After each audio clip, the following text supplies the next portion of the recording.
izina ry'uhoraho Imana ya Aburahamu na Isaka na Yakobo rihabwa ishimwe n'icyubahiro. Ni mwene so Vincent, ndarivuze muri rusangi nkeka n'abashitsi bace bavyumva abasigaye bobo mwari twari tuzinanye.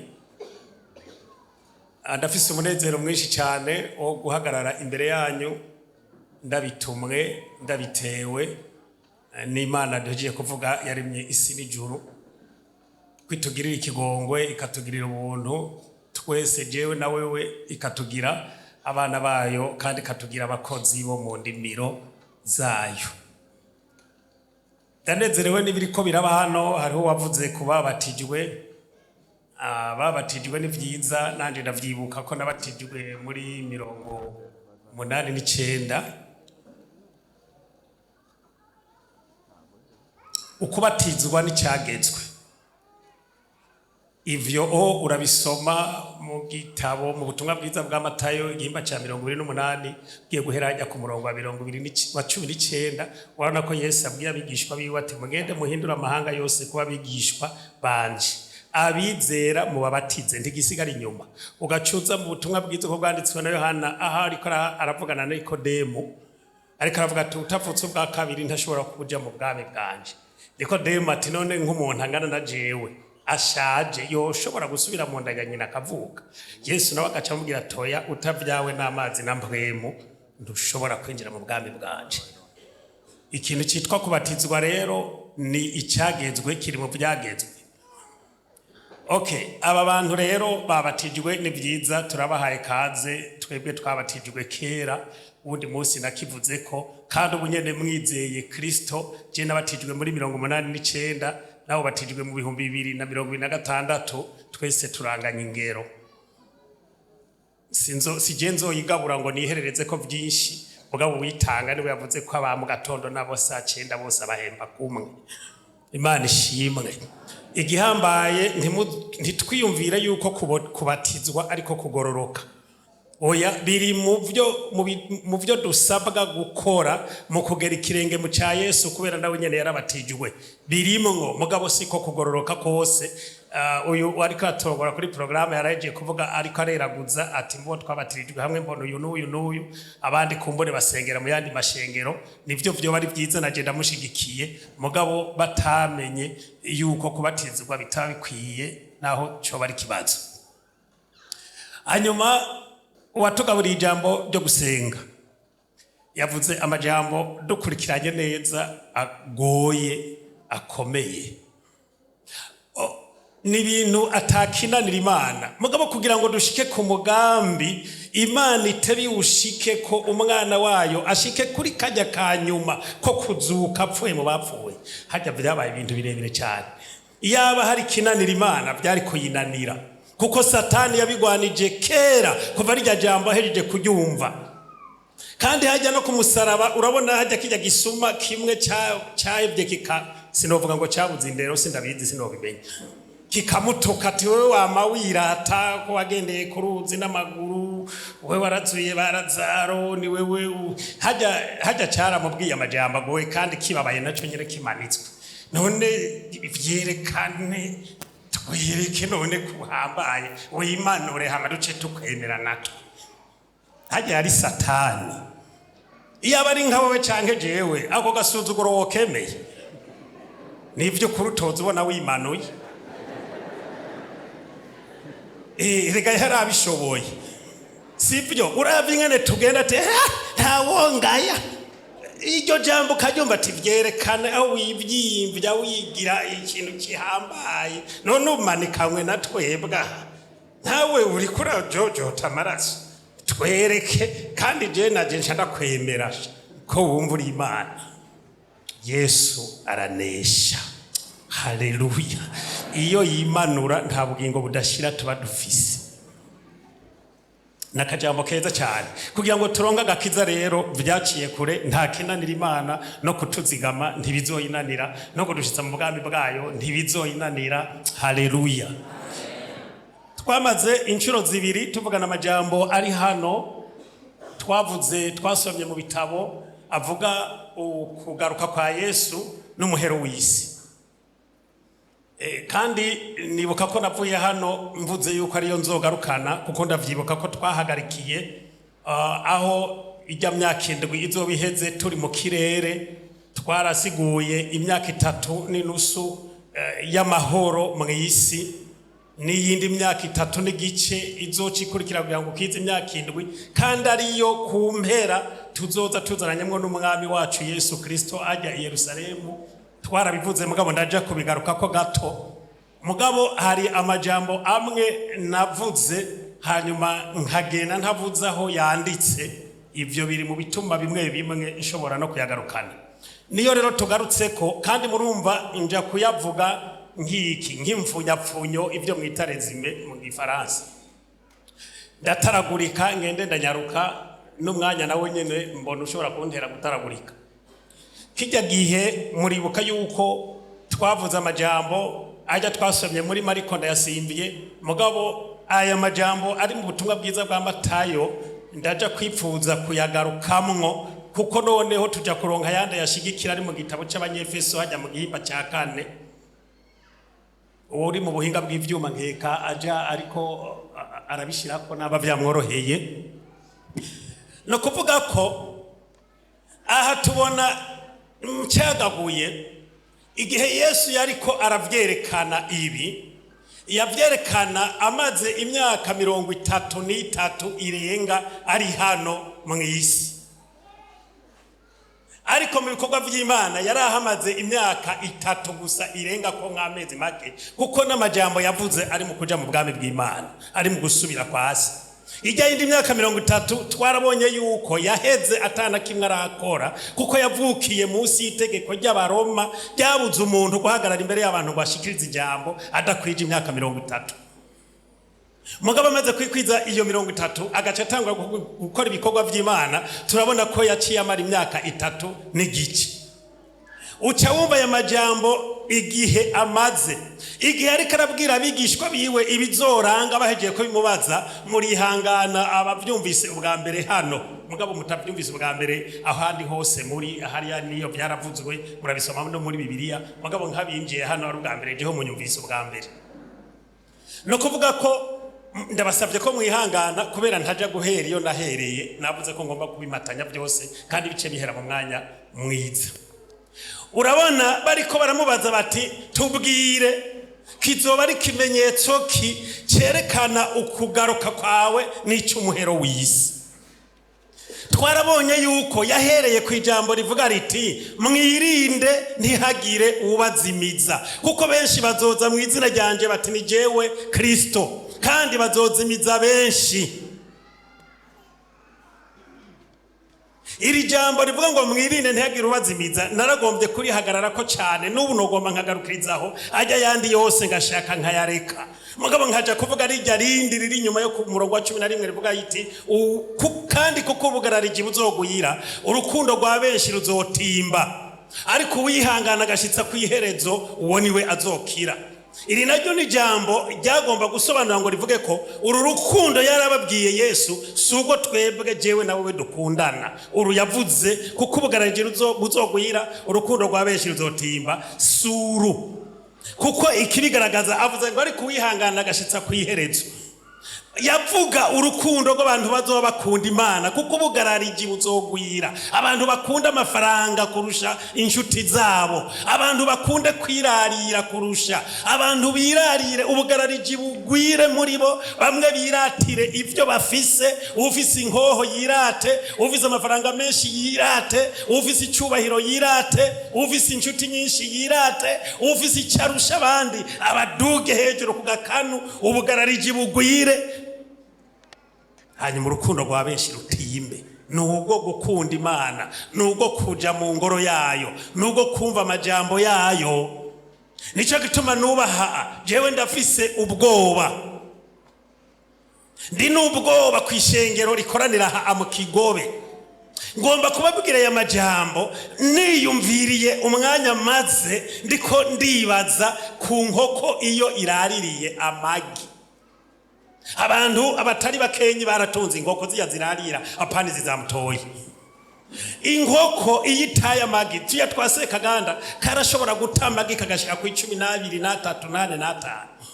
Mugabo umuntu agatunze yaragerageza uburyo bwose akaraba ayo gashobora kurarira, kuko hajya kayabundikiriye iridashikirwa aho iryubi ryayo ritaza gushika iryo girizopfa ubusa. Ijya misi inkoko irarira no kuvuga yuko ajya amagi yose bisaba ko aba ashikirwa najya mubi, hanyuma agashuha ku buryo indani abamwo imiswi. Hageze kuyaberagura rero igaciyaberagura, igimenye havamwe agaswi, igimenye havamwe agaswi, igimenye havamwe agaswi. Mugabo ajya amagi atashikiriwe arononekara, kandi inkoko ntirimena. Uritoye ugiye kuriterera ahantu na worita nko ku metero 200 umunuko wajyo uragushikira. Nkagira ubwoba nkiyumvira, mbega rino shengero je murazi ko ndarikoreramo ndari ngaha kuva muri 1994 mvuye mu gitaramuka iwabo ujya Mutama ari mu Nyabugete nawe nyene mu gitaramuka yaravuye. No kuvuga ko iyo hatumwe ko inyigisho ngaha tuvugane mukuri tutabeshanye ni kuwa gatanu saa 11 n'igice. Kera hari kuwa kabiri no kuwa kane amasaha twazira ko sindayibuka, mugabo hari guhera saa 9 na saa 10. Ubu tugeze kuwa gatanu, kandi abapastori bavyiyumviriye kugira ngo bafashe ishengero barironderere umwanya ukwiriye, umwanya uborohereza kugira ngo bumve inyigisho baronke impamba nikibafasha nikidufasha mu rugendo. Ariko ubu unye ndamaze kumva dufise ivyumviro, hariho umaze guhagarara mwara mwumvise atuko twavyumvira suko. None iyo kwa gatanu hageze umuntu akamariya gatanu 2 no 4 mu kwezi, muri uko kwezi kose kukaba guheza atana rimwe ahonyoye ngaha kumviriza ibimuraba. Vyukuri ndagomba umutima wawe uvyibaze hama wihinyisho, hajyuba wafatiriwe n'akazi. Uriyumvira neza ubwo bamwe ntidufatirwa turi ahantu hajya mugira mbe ni manikire pe, hajya ahantu boza inzara naho bazisiga. Ndiwosanga hariho bamwe babura umwanya wo kuza kumva ijambo ry'Imana bari hajya. Ndiwosanga hari bamwe babura umwanya wo kuza kumva ijambo ry'Imana nk'ubo turi muri rwa rukino Coupe du Monde, bamwe bari mu masare kurorera imipira. Bamwe n'ubu bakaba basaraye n'itiro rikorera baheta kuko baraye ijoro. Bamwe ntidusiba kuko twabineguye, kuko hari inyigisho zatujemwo. Bamwe hari undi Mutama wa kera kandi cyamba baje nuko yari mu pastori, ndavugiye nti jewe hari mu 2008 niho Mutama yambwiye, ndavugiye nti twari twafatanye urugendo, hanyuma turataha, hanyuma nshitse ndamubwira nti je ngo mabandanye nje kumva amajambo y'Imana. Niko ndabwira hari hakiri kwa kabiri no kwa kane ngaha. Ijambo yanyishuye yambwiye ngo yayi ivyo nibyo bikwihutisha. Urabona umuntu agusumba yari karakwishura akubwira ahagarara uko agomba, urumva nk'umuntu nyene agusumba kakwi ngo ivyo onye ngo none biragutera uruhagarara na mikrofone mugabo yari afise. Ngo jewe iyo namaze kwizera umwami Yesu wakabazi yuko nzoja mu ijuru, ivyo nta ruhagarara bintera. Ndavyibuka ko ariko yambwiye, kandi niyo jambo twahereje ko muri uyo mwanya sinashoboye kwemera ngo ngube impande yiwe ngabo naciyenza. Aho nta bantu bafise izo nyigisho mu mitwe yabo. Waramaze kwizera umwami Yesu nivyo, kandi ni byiza cyane, mugabo waranesheje intambara. Satani yaraboshwe, yaratawe muri Gehinomu. Nta ntambara urimwo, nta ntambara jewe ndimwo. Fise rero ubwoba ko muzosanga hariho bamwe muri twebwe igihe cyo kugaruka kwa Kristo bazosanga bameze nk'amagi inkoko itashoboye kurarira. Mugabe tugabe tube tureka ibintu byo kuyengayengana ngo hari amademokrasi ngo hari tureke gukangamirana mu mashengero. Ewe igihe umuntu azoba ni muri Gehinomu azokwifuza icyo mukankamira, azokwifuza n'icyo muha inkoni ahubwo kugira ngo yumve ijambo ry'Imana ahinduke. mbega niko kitutovyumva bigikunda ko tubihererwa ubuntu. Ishengero ry'Imana nababwiye undi munsi ndi turi abantu bo gupfa gukorana usa nk'abantu tutagira ahandi twari kuja, reka mfe kugenda kuko nta rundi rubanza mfise. Turagira imigambi, turagira imigabo, turagira ibyo twiyumvira. Iyo ducumuye tukamenya ko twacumuye, umuntu akayimenya hama kihana. Iyo umuntu azi ko yakoze ibyaha akavyibwira nk'umuntu akuze hanyuma akabireka, kuko intambara tujamwo burya kenshi ziratunesha. Iyo rero twakiriye umwami Yesu, iri jambo ry'Imana amabibiriya yose gamuntu ufise izo nyigisho mu mutwe akwiye kuja mu muriro yaturira. Erega ijambo ry'Imana niryo ritumenyesha ko turi abanyabyaha. Ijambo ry'Imana niryo ritumenyesha ko hari Imana kandi yaremye isi n'ijuru, ikarema iboneka n'ibitaboneka, nabyo twomenye. Icyo tugomba kuryumviriza kuko rivamwo impanuro. Paulo avuga ati mwame mwiteguye kugira ngo muronke inyishu mwishura abantu babahaririza ku by'inyanduruko yo kwizera kwanyu. None bamwe nituriko turahendwa, ngaruke muri amajambo ati Yesu yavuze ati mwirinde ntihagire umuntu abazimitse. Bamwe ntibiriko baratambatamba, bamwe ntibameze ya majambo muraja kuyasoma kuko umwanya ndabona haje uraheze, nibayashirire ko namba bayashizeko kugaruka kwa Yesu n'umuhero w'isi. Sivyo nibayatondeshe hajya kuko ndashobora kutayasoma ndayakurikiranya, mugabo nawe namba ari inyungu yawe uyajana uje kuyasoma usome n'ibindi bisomba ivyo.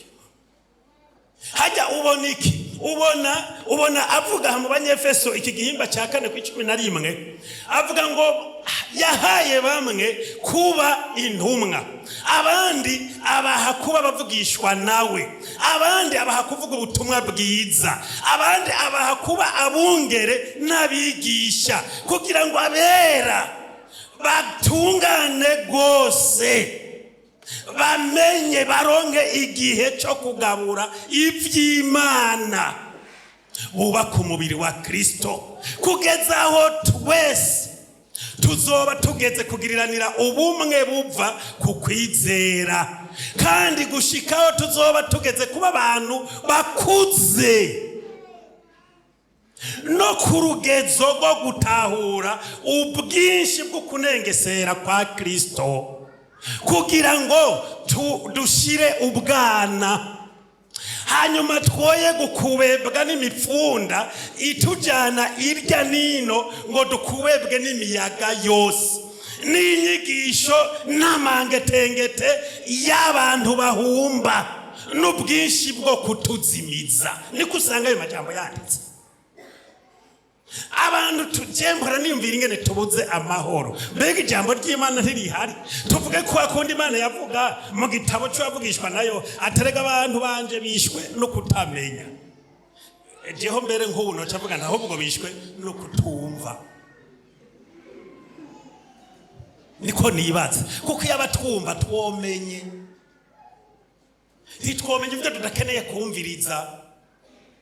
Aba bantu bigisha nabi, aba bantu batwigisha inyigisho zitarizo, aba bantu batuma amadini adahuza tukaja mu ntambara, bamwe tukavuga ibi abandi bakavuga biriya kandi dusoma Bibiliya imwe. Abantu bakimbuka bava mu ishengeriri ngo hariya niho vyoroshe, abantu bakagenda kuzimira. Iki kintu twongere tukivuge tukigarukeko, nivy'ukuri uvuze kunengesera riba rya jambo ngaruka ko dusomye tubonye hajya mu Banyefeso yavuze ngo ukunengesera kwa Kristo ni kuvuga iki?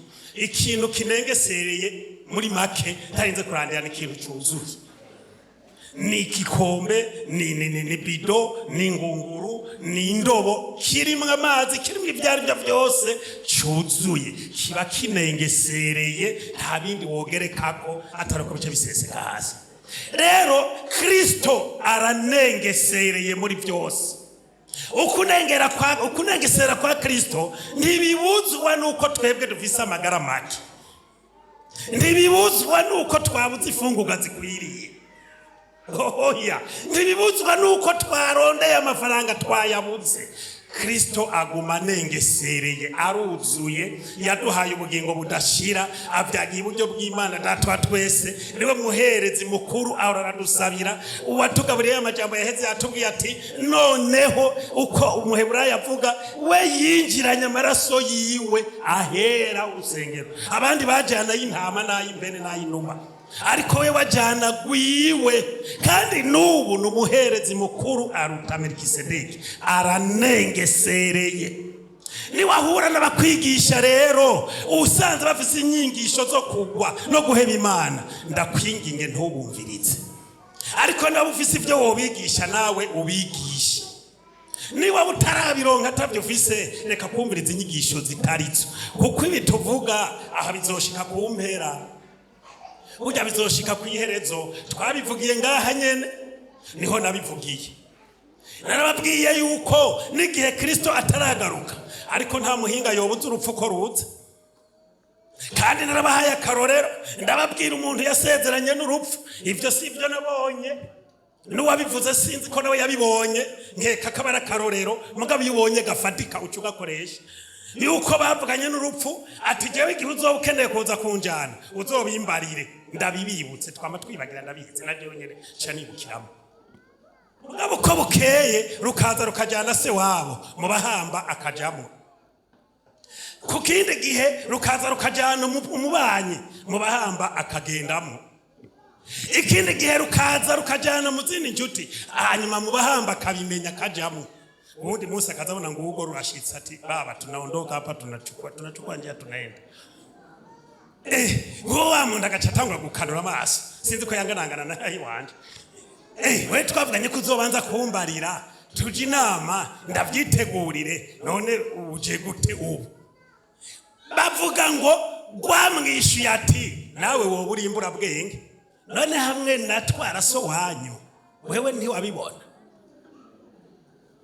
cyagihe nazahajya ku mubanyi wawe umwe najana wewe siho wari je nagira hajya wari uri kuritegura none ninde muri twebwe ivya biyobewe erega uri mwiza mu muryango uri n'ikimazi mu muryango uri n'ikimazi mu gihugu ariko urupfu mbega ivyo rurabiraba basigara bararira we wagiye jewe nagiye iyo rero Yesu ataragaruka muraraba ntirudukimiranye arimwe abantu bicaye abatarizera n'umwami Yesu uruhavyo bajana batarizera umwami Yesu reka mbanze bandanye imbere gato hanyuma ncagaruka guhereza hano nyene hajya rero hari amajambo twavuze avuga ko abapfa ubu baba basinziriye itiro ry'urupfu ayo n'amajambo dusoma mu cete cya mbere cy'Abitesalonike hajya mu gihimba cya 4 niho ujya kuyasanga ku murongo wa 14 abantu bubu barasinzira itiro mugabo ridasanzwe ry'urupfu nico gituma Bibiliya usomye amajambo rivuga ngo bazokumva inzamba hama bikangure bave mu bapfuye mugabo amajambo y'abazuka ukuzuka kwa mbere ndavyibuka ko nabivuze ko ni ababazo Kristo ni yagera kuza ahagaze mu kirere akavuza inzamba n'umumarayika we akayivuza hanyuma abapfiriye muri bo bakayumva ntibazoba bazutse bazoba bikanguye mugabo ushaka kubona umuzuko wa mbere ucusoma mu gitabo cy'ibyashiro Yohana mu gihimba cya 20 usome uhereye ku murongo wa 5 canke wa mbere bivana n'imyanya ubiha kuko cubonaho byinshi ntavuga ibyo gusa nico gihe aho tuzoba tuvuye mu kirere ya myaka indwi iheze tukamanukana na Kristo hajya hanyuma dushitse ico gihe abo bantu bazoba bazutse mu muzuko wa mbere ni babandi kuko muri ijya myaka twavuze murabizi yuko ari wante Kristo azoba ariko arakora hari abazoba banse gutegwa kw'ibidodo hari abantu bazoba banditse banse gusenga kiya gishushanyo abo bazocibwa amazosi bazokwicwa imfu zitandukanye bapfe nibo babo bazozuka ubwa mbere tuvuye mu kirere tuje turi kumwe na Yesu igihe tuzoba tuje kuganza muri ijya myaka 1000 aho niho hari umuzuko wa mbere akabazo rero nabagije ko ndabona ngiranje guheza mbega igihe tubona ijya nzamba ivuga ngo ni yakabanga ndagomba ko umuntu wese atahure nakabanga kubera iki nibaza yuko utogishura umugabo nanje naje ndiko ndakubaza ndashobora kwishura ko Bibiri ivuga ngo inzamba y'akabanga. Urabizi wewe ndagisobanure iyo ugendewe n'abashitsi kera twavuga ngo irembo ryaguye ingata ucutumira abantu b'abanyi bawe bose mugabo iyo ubonye haje umuntu azanye dukenyi azanye nk'agace k'ifanta azanye utuntu dukenyi burya hari habo uhamagara mu ibanga ati bajya ababanyi bariya bose bo bimenye baca baza ari benshi kandi sinoba kwiza mu ibanga buhoro buhoro ati hewe akagohe. Iyi nzamba y'akabanga ni inakabanga kubera ko abazoyumva n'abantu basinziririye muri Kristo Yesu kandi nabazoba bariho bakiriyo batarapfa bari muri Kristo Yesu. Nakabanga kubera ko nubu naho yovuga ntibone ngene dukoraniye ngatungana nakabanga namburimwo utarizera umwami Yesu ntayo wokumva. Nico gituma rakabanga naho udasiba ngaha kwa gatanu naho udasiba ngaha kuwa Mungu naho udasiba mu bikorwa vy'Imana byose bitandukanye ngaha ukaba utarizera umwami Yesu nguronke ubugingo budashira n'ubu dukoraniye aha yovuga nakabanga nakanywa babo ntayo wokumva. Iki gihe rero namba tutoyumva niho harakabazo kuri jewe ngomba kubaza. Ico gihe yovuga iyo nzamba hama ntihagire uyumva ubu nyene yoca jahe yoca bigenda wihe ko hari abantu bavuga ngo hazokora ngo amatelefone abantu bazotelefona ngo hirya no hino hari n'ivyo batubwira usanga atari ivyo bijya kuko Imana ubushobozi bwayo ububasha bwayo ibera hose icyarimwe. Bamwe bavuga ngo izogendera baza ngo umuntu wese ngo ibyo yakoze hariho n'ababigira mu bijajuro ngo maga bizoruhaye ngo isi yose guravye abantu bayiri kwingene bangana bone bapfuhuye mwingene izozira baza umuntu umwe ngo bizofata igihe kirehiki. Ariko hari uwundi muririmbyi indirimbo nigeze kurimba ngaha ya 88 harimo igitero kivuga ngo ntibazohagarara imbere yiwe bazohinduka ubwoba gusa erega uzokwihinzira uzomenya ujana kuko umutima wawe urazi ukumeze ivyo urabitahura. Ico ngomba kubabwira ni icyahi tureke gufata ibintu ngo bizokwamuko ntukube bibaza ngo kongo no kuwa Mungu kuko mu birango kugaruka kwa Kristo vyovyo byaramaze kuboneka n'ubuyoza kandi niyataraza mu byo duheje kuvuga muri twebwe nta wuzi uzopfa ejo muri twebwe nta wuzi uzopfa hirya y'ejo kandi nyuma y'urupfu nta gakiza. Nico gituma ngomba ngo senge muri uku gusenga nipfuza iki ninde atarakira umwami Yesu ninde iyo nzamba yovuga ntayumve mu mutima wawe urabizi ndakwinginge ndagukomera amashi ndagusabe namba hari ijwi rikudodora wumva ridodora mu mutima likakubwira kutarakira umwami Yesu ndakwinginge wakira umwami Yesu ndakwinginge uronke ubugingo budashira butangwa ku buntu bubonerwa muri Kristo Yesu. Mwebwe mwese muri hano nimuhaguruke ko tugomba gusenga. Ico nagombye kuvuga nipfuza ko mwotwara gose kurusha uno musi wewe urigirira aririwe igihe cyo kuberagura uri mwo muswi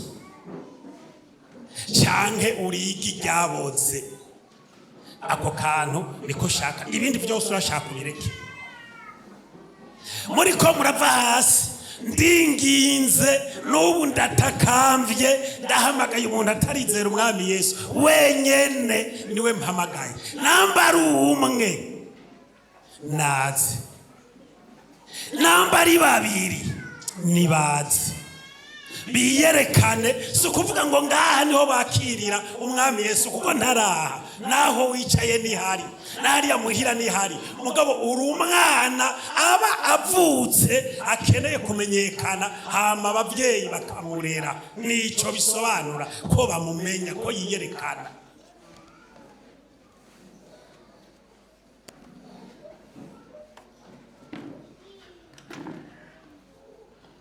abaririmbyi igana bahamagaye hakiri kare ntibari byitegure neza bamenyeye kubona nteba ubaneza ko ariko urabona ko uno munsi nagerageje kurumika ko muririmbe ururirimbo namwe mwumva nk'abakozi b'Imana kandi sinduha niko numva mu mutwe wanje ariko harakora abantu baguye basubiye inyuma hari ingwano tujamwo izindi zikatunesha tugatsindwa kandi satani mu buhinga bwiwe iyo hari icyaha nkoze iyo hari icyaha ukoze satani acaza agafataho nyene niyo usenga ku byatoya ntiwumvibasha niyo wiyumvira ko bijambo ry'Imana avuga toya ivyo reka iyo ugomba gukora ikintu cyose nibwo buhinga bwa satani agomba gufatiraho nyene agomba kugumya kugira ngo noneho uzosange warabivuyemwo vyose ariko Imana nayo suko ifise ikigongwe cyinshi hari byakugwishije nawe ugira kabiri abantu bafise imigabo mibi barengewe umva hari byabarengeye mpamagaye batarakira umwami Yesu mpamagaye n'abariko barasubira inyuma ubu baze twese dusabe ingobezi Imana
tugiye gusenga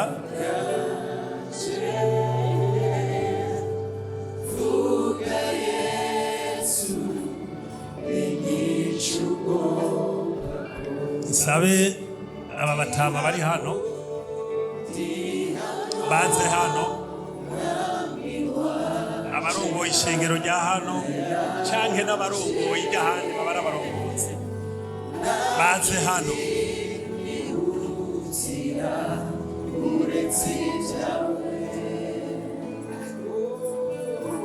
dufate umwanya dusenge